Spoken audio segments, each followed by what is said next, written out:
terreno y bueno, como lo anunciamos antes, estamos con dos ilustres congresistas. Nos acompaña el general Octavio Salazar Miranda, exministro del Interior, y por supuesto don Armando Villanueva Mercado, quien es presidente de la Comisión de Energía y Minas y pertenece a las filas de Acción Popular. Hoy estamos tocando un tema de coyuntura, un tema realmente muy sensible, las bambas y el tema de las populares. General, bienvenido. Desde su perspectiva, ¿qué es lo que sucedió en las bambas? Bueno, en primer término, tenemos nosotros que analizar lo que significa las bambas para el Perú. Es una inversión de más de 10.000 millones de dólares. Estamos hablando entre 2 y 3 puntos del PBI peruano, que indudablemente es inversión que el Perú lo necesita, y lo necesita lo que menos tienen en el país, para poder invertir en cosas muy puntuales, como es el tema de la salud, de la educación, de la seguridad, en el tema de la infraestructura, y darle a la ciudadanía, obviamente, un mejor desarrollo social.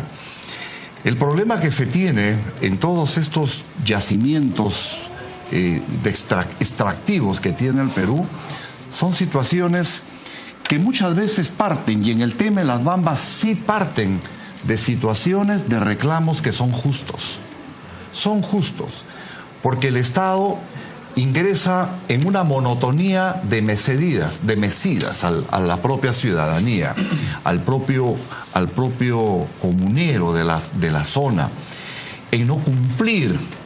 Y por una sencilla razón, porque estas organizaciones de conflictos que funcionan en Lima no deberían estar en Lima. Tienen que estar donde están los problemas. Hay que darle una nueva organización al tema de estas organizaciones de conflictos, y tiene que ser eminentemente preventivo. Que exista en cada uno de donde se encuentran los conflictos estas organizaciones va a ser bueno permanentemente, no burócratas que van y vienen, que más tiempo paran aquí en Lima que en los lugares donde están los problemas. Y por consiguiente vienen los desencantos de la propia ciudadanía. ¿Esto por quién es aprovechado? Es aprovechado, obviamente, por asusadores que están mirando el escenario y que empiezan a enfrentar a estos comuneros con los organismos del Estado. Y en este caso, como no existe un organismo de prevención que tenga una capacidad importante de diálogo y bien organizado, y que esté permanentemente en la zona tomándole el pulso a las cosas, obviamente la primera que va o la envía el Estado es a la policía, y con los resultados que ya conocemos. Perfecto. Don Armando Villanueva, usted es presidente de la Comisión de Energía y Minas del Congreso. Hace unos días el ministro del Interior, Carlos Basombrío, estuvo en su comisión. ¿Satisfizo las expectativas de la comisión? Bueno, no solo él, estuvo también el ministro de Energía y también la de Ambiente. Y también un representante de la Defensoría del Pueblo. Nos hicieron una presentación muy light inicialmente, producto del debate de las comisiones, además no solo de energía, sino de pueblos andinos. Produjimos un debate que fue muy importante, porque de lo que se trata es de concertar y de entender el tema. ¿Cómo entendemos nosotros el tema? Las Bambas pertenece a un corredor minero de provincias altas, tanto de Apurímac como de Cusco. Está entre Cotabambas, Espinar y Chumivilcas, en el caso de Cusco. Es un corredor minero que tenía una buena solución inicialmente, porque Las Bambas y Antapacay tenían el mismo propietario, que era Extrata Tintaya. Hay un momento, y la solución era simplemente un corredor, que es el principal problema, un corredor minero que tenía como solución de transporte un mineroducto, acompañado de una línea de transmisión eléctrica que podía muy bien servir con la electricidad que llevaba por ahí a las comunidades que van en todo el corredor. Hay un momento en que inusitadamente se cambia ese componente. Todo este componente previo está debidamente concertado. Hay una etapa de responsabilidad social que hay que reconocer, no solo para la empresa, sino para el Estado, que define muy bien cómo debe sacarse el mineral, transportarse el mineral hasta llevarlo hasta la costa. Pero hay un momento en que el Estado se relaja, la empresa, y saca una normatividad ambiental, lo que llamamos como el paquetazo ambiental, que le permite a la empresa cambiar este componente de transporte pensado como mineroducto para ser llevado por una carretera, además comunal, que es concertada para transportar la logística inicial que le permite construir no solo el complejo minero, sino también el traslado de Fuerabamba a Nueva Fuerabamba. Lo importante acá es que estos cambios no se consultan, no se concertan, no se les informa a la comunidad. Y se les impone el uso de esa subcarretera comunal, ¿no es cierto?, para el transporte, con las consecuencias, obviamente, de lo que puede suponer 360 o 370 camiones circulando de ida y vuelta en el tramo, pero no cualquier camión, camiones de un promedio de 90 toneladas, ¿no es cierto?, transitando, levantando polvo, empolvando ambas franjas de la carretera, ¿no es cierto?, que algunos dicen kilómetros, algunos dicen 5 kilómetros, que les ha quitado la forma de vida, les ha restringido. Porque ¿de qué vivían? ¿De qué viven estas comunidades? De la chacrita que cultivan, de los animales que igual comen, de la naturaleza que crecía a ambos bordes de la... Entonces, no solamente ha irrumpido con el sonido, con el impacto, sino que el polvo ha contaminado, ha terminado comprometiendo la vida natural con la cual ellos podían alimentar a sus animales y la cual también podían beber ellos mismos. ¿El ministro del Interior hizo un mea culpa respecto a ese tema? Bueno, terminó reconociendo que ahí hay unos convenios que tienen que ser revisados, no solamente con la empresa. Es más, por las informaciones que tenemos, este convenio inclusive habría sido vencido a agosto de este año, lo cual nos pone en la incógnita de qué hacían las fuerzas policiales, ¿no es cierto?, más allá del convenio, hospedándose en instalaciones propias de la mina, alimentándose seguramente con alimentos provistos por la mina. Hay muchas incógnitas, pero lo más importante es que en la reunión la ministra del Ambiente terminó reconociendo que estos cambios relevantes, estos cambios que se hicieron en el transporte, fueron relevantes y fueron aceptados, aprobados a través de procedimientos flexibles, flexibilizados, simplificados, solo hechos para hacer cambios en componentes accesitarios y no relevantes como es el caso. Eso ha comprometido a la ministra del Ambiente, cosa que nos parece muy bien, a revisar toda la normatividad ambiental, así como el propio estudio de impacto ambiental del proyecto. Esto es muy importante, creo que esa es una contribución que va a ayudar a entender al gobierno su modo de intervención, revisar sus conceptos de responsabilidad social, ambiental, también social y económica. Sin duda, Las Bambas es uno de los proyectos mineros más grandes de Latinoamérica. Sin embargo, ¿qué hacemos con la población? Ahora, ¿son pobladores exigiendo derechos o es gente radical, en todo caso, que busca intereses asusando a esta población? Te explico. Los reclamos son justos, pero ahí viene, obviamente, las personas que quieren, sobre el problema, sacar una ventaja. Porque también hay un tema pecuniario de quienes lideran las comunidades. Yo tengo un acta. En esta acta, que se firme el año pasado, pedían $6 millones a la compañía para solucionar los problemas. Así como también este documento en la que estaban pidiendo 5.000 soles, 4.000 soles y 3.000 soles por cada cápsula que pasara por la comunidad. Entonces es un problema pecuniario también y es ideológico, porque estas personas, obviamente, lo que generan es agudizan las contradicciones al interior de las comunidades, muchas veces aprovechando que el Estado no está, que estas comisionitis que tenemos nosotros, que son los que van al punto, que parten de esta organización de conflictos que está en la PCM y que no cumplen bien su función, como no van, entonces aprovecha esta gente y obviamente son los que generan estas situaciones de conflicto y que llevan al enfrentamiento con el propio Estado. Entonces el escenario está muy claro.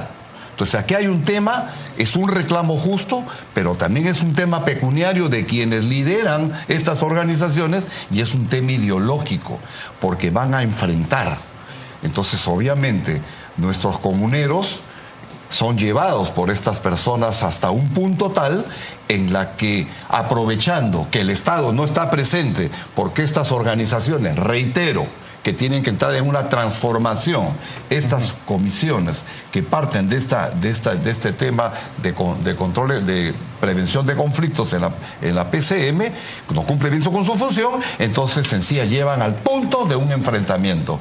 Entonces llega la policía y se ejecuta el enfrentamiento. Pero, perdón, entonces, sí, aquí tenemos nosotros varias responsabilidades que están compartidas y que es necesario ponerlas en blanco y negro, y tenemos que necesariamente hacer un protocolo, que tiene que haber un protocolo muy claro, y la responsabilidad tiene que caer indudablemente en el gobierno, que es el que tiene que dirigir estas acciones y no dejar a libre albedrío a quien esté en estas comisiones, que van a esos lugares y que no la cumplen. Entonces vienen los desbordes, los heridos, los muertos. ¿Cuántos policías han sido apedrados, muertos? ¿Cuántos ciudadanos han perdido la vida?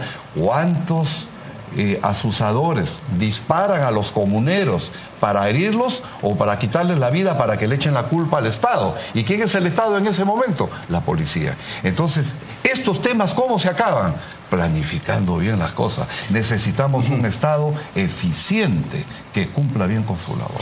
Pero perdón, congresista, usted ha sido ministro del Interior.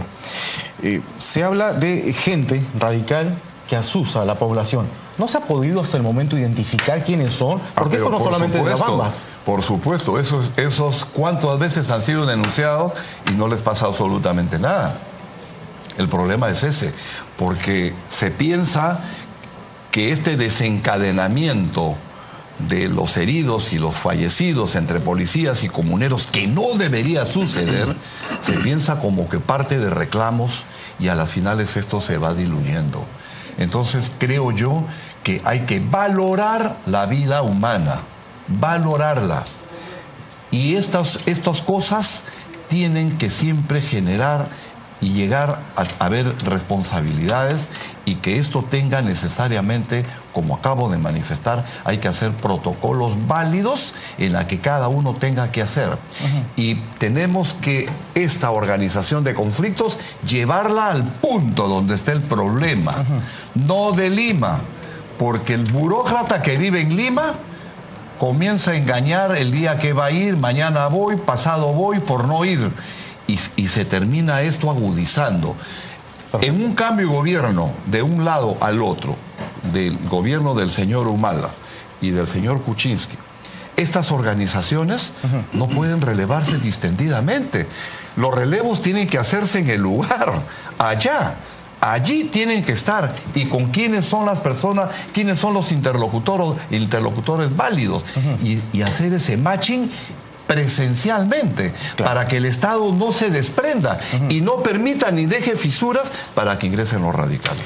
Perfecto. Congresista Villanueva. Permítame comentarle. Sí. Y más bien sí pienso que el Estado está presente.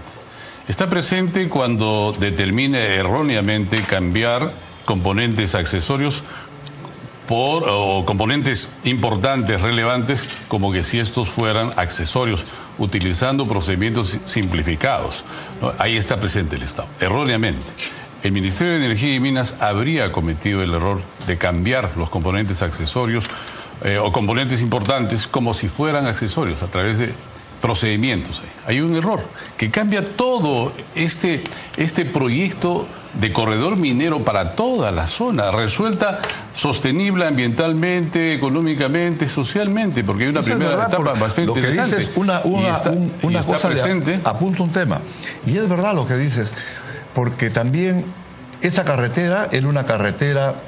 Era una carretera comunal.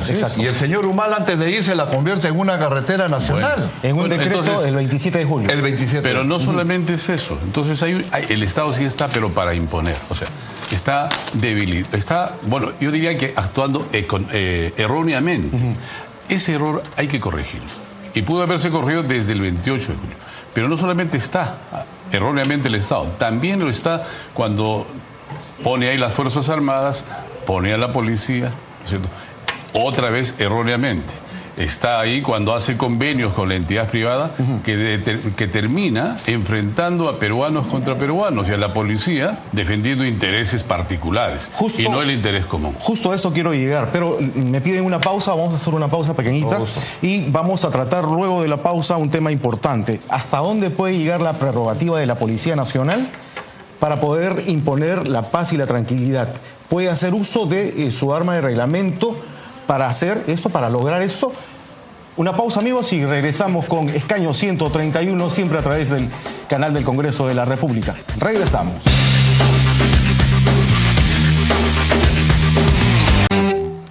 Gracias, amigos, por estar ahí. Esto es Escaño 131 desde el canal del Congreso de la República. Hoy tratando un tema realmente muy importante, los conflictos sociales que ya parece están tocando la puerta de la gestión de Pedro Pablo Kuczynski. Y realmente podemos sacar una primera conclusión, que no solamente es la población, sino también hay asusadores.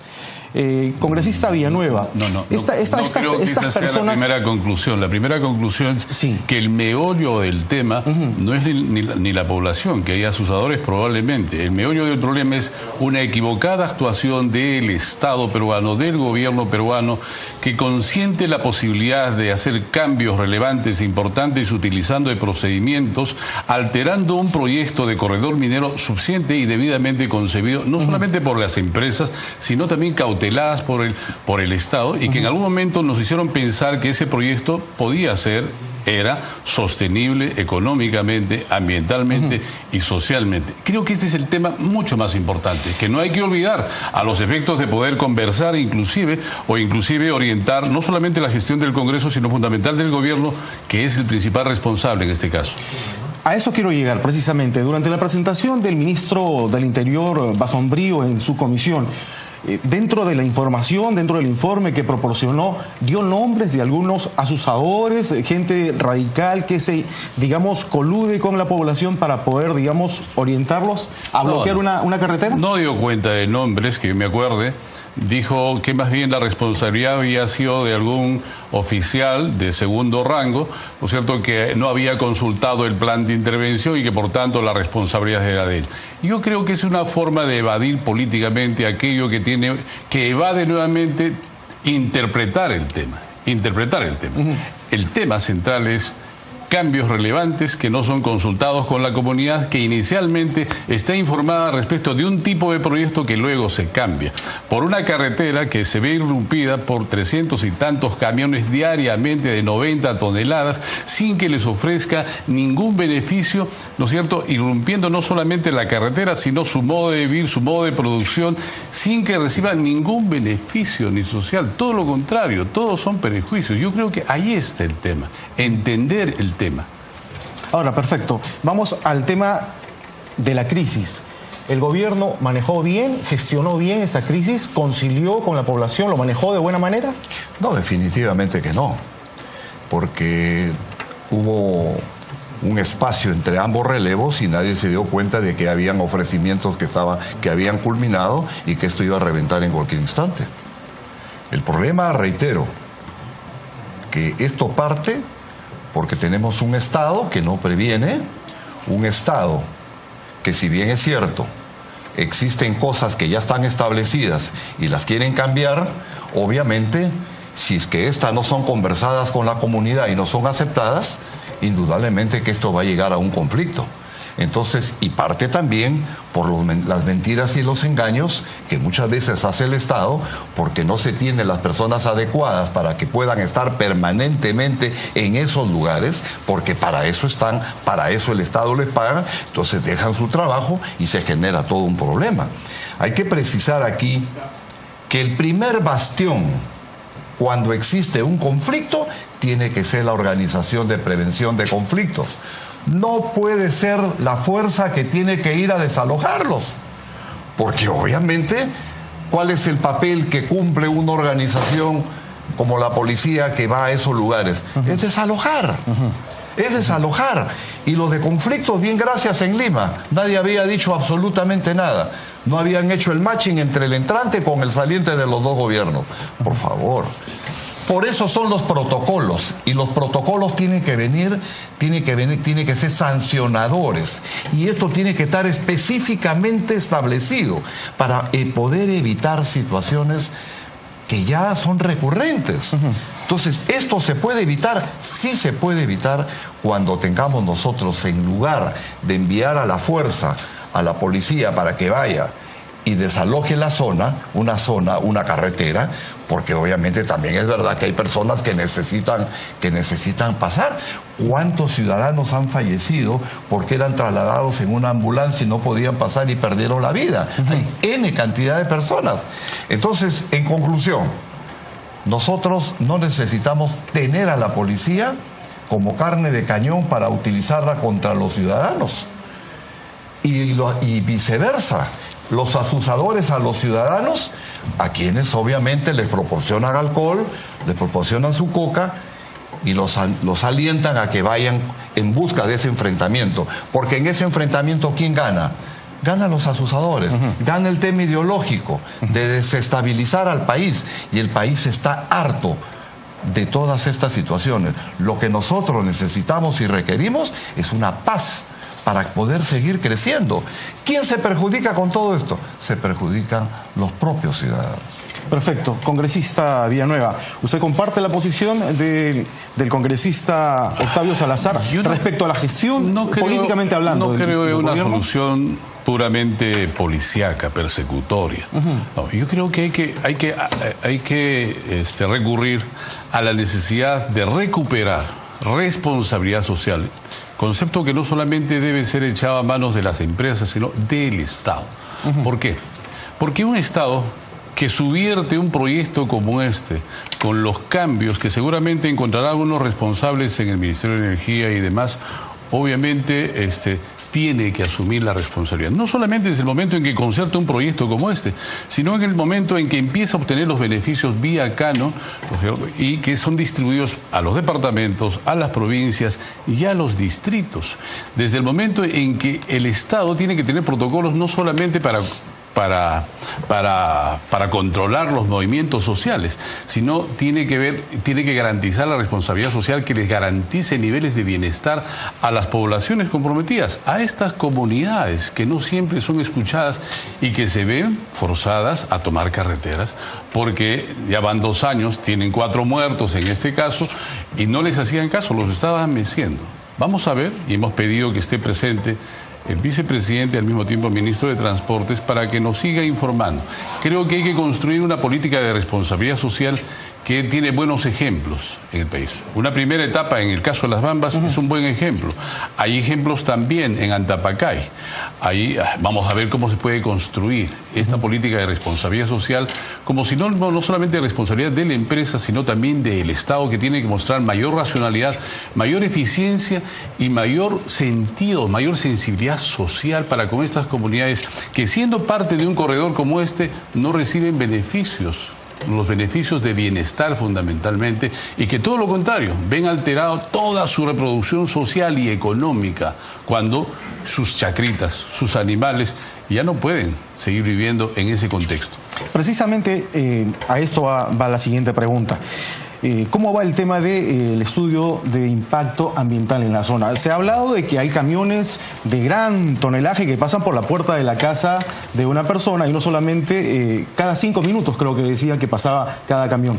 ¿Cómo va este tema? No, mire, es mucho más. Imagínense 370 camiones de un promedio de 90 toneladas pasando cada medio minuto. Eso es lo que se tiene en promedio. Alterando. Ahí debía haberse, hemos solicitado hace más de un mes un informe a OEFA, estamos solicitando al Ministerio de Transportes igualmente, estamos solicitando los informes correspondientes para hacer el seguimiento, en el afán constructivo de solucionar toda esta suerte de conflictos, no solamente en este corredor minero, sino en los otros casos que ha estado ausente. Creo, y ahí debemos coincidir, que el Congreso, a través de la Comisión, ha hecho un importante aporte. Ha descubierto, ha evidenciado, por propio reconocimiento de la ministra del Ambiente, ¿no es cierto?, por propio reconocimiento de también los representantes del Ministerio del Interior, que se han comprometido a revisar estos convenios. La ministra se ha comprometido a revisar la normatividad correspondiente al medio ambiente y el propio estudio de impacto ambiental que equivocadamente habría sido cambiado por el Ministerio de Energía y Minas. Claro, porque precisamente antes de darle una buena prueba, una autorización a un proyecto minero, primero se hace el estudio de impacto ambiental. Entonces, no se hizo bien, no se realizó. Este estudio de impacto ambiental consideraba este corredor minero, ¿no es cierto?, con el transporte por mineroducto subterráneo, capaz de... pensado para no irrumpir en el medio ambiente o irrumpir del mínimo modo, con mínimos impactos. Es decir, esto fue cambiado por la carretera, que obviamente está en el otro extremo. Mucho más barato, mucho más barato. ¿No? Probable, pero no sé si más barato, porque hay que pensar, más bien pensado en función de algún negocio del transporte, porque imagínense, solo para el tema estamos hablando de 370 camiones que van y vienen. Entonces, ahí el Estado no cuidó este corredor minero debidamente resuelto para la extracción, explotación y el transporte hasta la costa. Estuvo bien pensado. El mineroducto parecía un proyecto bien pensado. Pero de pronto se les ocurre transportar por la carretera. Irrumpen absolutamente. ¿Por qué lo cambiaron? Yo pienso que hay que investigar. Yo pienso que deberíamos nosotros investigar por qué se cambia de la noche a la mañana un proyecto que ya se había conversado con la ciudadanía, que era un mineroducto, y después se cambia por camiones, más de 300, 400 camiones. Exacto. Pero además que no se les informa a la Comisión. ¿Dónde está el negocio? Utilizando sus territorios. Son territorios comunales. Esta carretera pasaba por territorios comunales. La comunidad consiente en una primera etapa el paso de los camiones llevando la logística para la construcción. Y el hecho de cambiarlo también a carretera nacional. Exacto. Carretera vecinal. De vecinal a nacional. No, de comunal a vecinal para darles el carácter público de su uso. Sin el consentimiento de las comunidades, ni siquiera de los municipios. Entonces, eso no es barato. El tema no es puramente policial. Ahora, como decía antes... Claro, el problema es un problema de Estado. Son temas de corrupción, porque si tú vas a cambiar algo, esto nadie lo va a hacer porque el aire es gratis. No, y como decía antes, justo el 27 de julio. O sea, para que no se pueda la condición de la carretera, que ya venía funcionando como tal, o sea, una carretera comunal, o sea, que estaba sirviendo ni siquiera para el uso público, sino para el uso del transporte de una empresa privada con claros beneficios económicos, que no había concertado beneficios para las comunidades involucradas. No estamos hablando de unos cuantos kilómetros, estamos hablando de 200 y más kilómetros, que es la distancia que hay entre Las Bambas y Espinar. Es más, desde Espinar se había pensado que ese mineral pudiera ser transportado en tren desde Espinar hasta Matarani. Lo cual es una solución que se vio subvertida por este cambio del transporte. ¿Se da cuenta? Ahí el Estado, el Ministerio, tienen que rectificar esta política. Y eso es lamentable. Y tiene que concertarse una política que pueda restituir las calidades subsistentes a este proyecto, que nos permitan garantizar como Estado, su sostenibilidad ambiental, económica y también social. Ahora, todos piden lo mismo. Hay que hacer una mejor gestión, el gobierno debe, tomar cartas en el asunto, debe crearse una comisión que investigue todo esto respecto a posibles actos de corrupción que involucren, a personas ligadas al gobierno. Pero pregunto, y mucha gente que nos está viendo seguramente en ese momento se pregunta también, ¿el gobierno en ese momento tiene la persona o personas idóneas para poder realizar esa tarea? Ese es el tema, que necesitamos nosotros tener técnicos. Pero más que técnicos, yo diría decisión política. Necesitamos técnicos, necesitamos políticos, y que esa simbiosis es la que te hace entender la vida y la conducción de un país, porque si tú tienes un conocimiento técnico y no tienes el conocimiento político de cómo van las cosas, por dónde va la pelota, entonces indudablemente comienzas a generar y a cometer una serie de errores. Fíjate, mira, yo veo desde hace mucho tiempo en el Ministerio de Energía y Minas, en La Libertad, existen una serie de mineras que están acantonadas en el Ande liberteño. Pero ¿qué sucede? Estas empresas tienen denuncios en otros lugares fuera de la jurisdicción de La Libertad. Y están haciendo pasar estos denuncios como si ya estuviesen operando. Y hacen pasar o hacen que el Ministerio de Energía y Minas establezca que estos denuncios que están en otras jurisdicciones como Huaraz, Cajamarca, etcétera, como si estuvieran operando. ¿Y por qué lo hacen? Para no volver a estar estableciendo otros permisos porque ya fenecen los que han tenido, como si esos estuviesen en funcionamiento, y no es así. ¿Y por qué perjudican a las comunidades liberteñas? Porque sencilla y llanamente estas personas reciben menos canon, las municipalidades reciben menos canon, porque tienen que compartir con otros distritos que tienen denuncios pero que no están operando.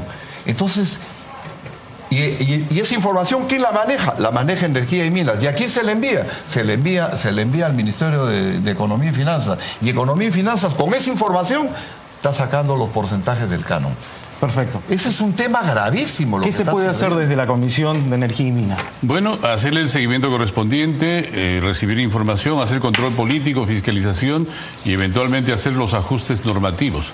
Mientras tanto, creo que estos primeros pasos nos permiten proyectar al Congreso a través de la Comisión como una entidad de concertación, no solamente de esfuerzos, para ayudar a construir políticas de responsabilidad social, a rectificar lo actuado por el gobierno hasta ahora en relación a un tema tan importante como es este corredor minero.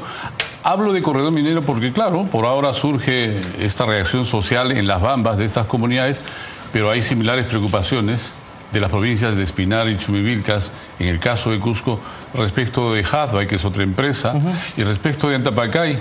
Lo digo por las manifestaciones ya formalmente conocidas, respecto de las demandas que tiene Espinar y Chumivilcas en relación a este tema. Creo que el gobierno tiene la oportunidad de poder rectificar todo lo que se ha ido haciendo hasta ahora, ¿no sé? Y ahí, en ese proceso, el Congreso y la Comisión particularmente tiene el vivo deseo de poder hacerlo del modo constructivo como hasta ahora lo está haciendo.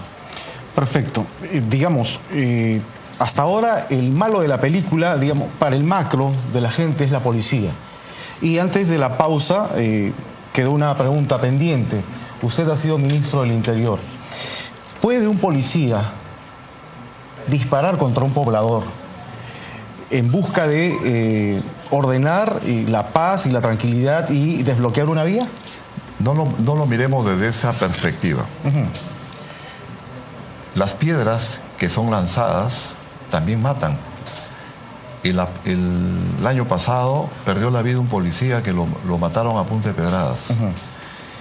Y si las comunidades empiezan a tirar piedras y un grupo se sale del contexto de la operación, es decir, del grueso de los efectivos que deben estar juntos, y es atacado a punta de piedras, entonces indudablemente, ¿qué le queda al policía? Es obvio que defender su vida, y eso es lo que muchas veces se hace. Pero hay un aspecto que también es real, por la experiencia, que los mismos asusadores son los que también disparan a las comunidades para generarle al Estado el problema. Eso también hemos detectado, y lo digo por la experiencia. Entonces, aquí hay temas que tenemos nosotros que las cosas tenerlas bien reguladas. El empleo de la policía, el empleo de la Fuerza Armada en cosas muy establecidas, tiene que darse en último extremo. Lo que tenemos nosotros que generar es que esa organización de prevención de conflictos funcione. Y ese tiene que ser el primer eslabón, el primer frente de lucha que se ponga en medio entre la empresa y la comunidad, y articularla. y no dejar esto que la cosa camine. Si esto se cumple, no habría necesidad de pedir el empleo de una institución que lo único que hace que es ir a desalojar. Entonces, el problema está allí y ahí está fallando el Estado. Pero al margen de eso, general, ¿qué está pasando con la policía? Porque aquí hay un tema también de, digamos, un coronel. Yo no creo en esa posibilidad. No, pero es la planteada por el ministro del Interior. Yo no creo. Yo tengo mis dudas, ¿no? Un coronel para que pueda hacer ello tendría que estar pues fuera de todo contexto, de toda la realidad. Porque estas organizaciones son verticales. Para uno poder disponer una orden tienen que autorizarte. Entonces son cosas que esto permanentemente se dan. Aquí el tema va por ese lado, ¿no? De acuerdo. Hay una pequeña cuestión. Hay que evitar que estos enfrentamientos se den. Y que la policía juegue un rol que no le corresponde. Porque la policía está permanentemente, en los últimos meses, ahí. La policía tiene la principal función de resguardar el orden y garantizar la seguridad pública. Y acá por convenios que deben ser revisados, según ha sido compromiso del mismo ministro y del gobierno, creo que han estado defendiendo intereses. ¿Qué hace la población cuando ve la policía defendiendo los intereses particulares? Obviamente hay intereses contrapuestos. Bueno, pero también es verdad que la policía está porque también hay ciudadanos que no deseen que se bloquee la pista porque tiene que pasar. Entonces es un delito y hay que entenderlo así. Aquí el tema de fondo, analizando bien las cosas, el Estado no debe llegar al empleo de la policía. Y estas organizaciones, sabe Dios cuánto ganará una persona que está hoy en día trabajando en conflictos. Seguramente 30, 35 mil soles. Oye, nosotros necesitamos que esta oficina de conflictos tenga que sectorizarse y tenga que estar allí donde hay los problemas y no se debe mover hasta que estos se solucionen.